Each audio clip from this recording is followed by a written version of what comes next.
December of 1914. The Western Front was a frozen hell.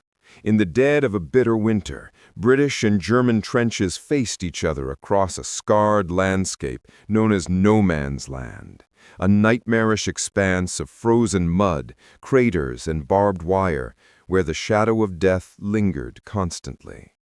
On this particular night, the cold was so intense it felt like it could shatter bones. British Private Arthur, a former school teacher from a quiet English village, stood guard in a waterlogged trench. His breath formed icy clouds in the air, and the occasional distant rifle shot was the only sound breaking the eerie silence. It started as a faint sound, almost carried away by the wind. A human voice, weak and broken, calling out from the darkness of No Man's Land. "Help! Please!" Arthur froze. His comrade, Private Miller, whispered urgently, "Ignore it, Art. It's a trap. They're trying to lure us out." But the voice came again, this time more desperate. "Hilfe! Bitte!" Arthur knew this was no trick. It was the sound of genuine human suffering. He remembered his students back home, their innocent faces. How could he live with himself if he left a man to die? Without another word, Arthur began climbing the trench ladder. "Are you mad?" Miller hissed. "They'll pick you off before you take 3 steps." But Arthur's mind was made up. He dropped into No Man's Land and began crawling through the frozen mud, every movement agony, every sound magnified in the deadly silence. After what felt like an eternity, Arthur found the source of the cries. A young German soldier, no older than 20, bleeding heavily from a leg wound. When the German saw Arthur, terror filled his eyes. He expected death. Instead, Arthur spoke gently in broken German. "Keine Angst, ich helfe dir." "No fear, I will help you." The German soldier broke down in tears as Arthur bandaged his wound as best he could.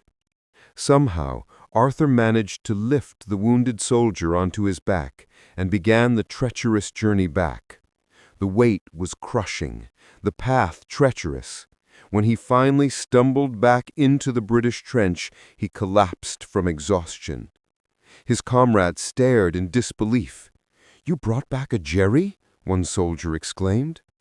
But the medic immediately took over, while Arthur faced his furious lieutenant. The next morning, something remarkable happened. Under a white flag, German and British officers arranged a temporary ceasefire. The story of Arthur's brave rescue had spread through the lines.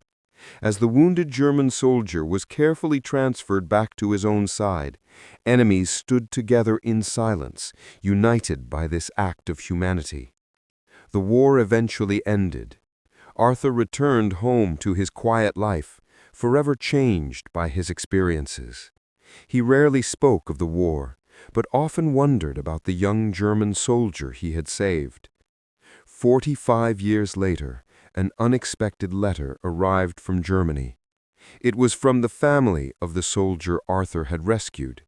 They wrote that because of his courage, their father had survived, married, raised a family, and lived to see grandchildren. Enclosed was a family photo, 3 generations that existed only because of one man's act of compassion in the midst of war. Arthur read the letter with tears in his eyes. In that moment, he understood that true victory wasn't measured in battles won, but in lives saved and humanity preserved, even in the face of unimaginable darkness.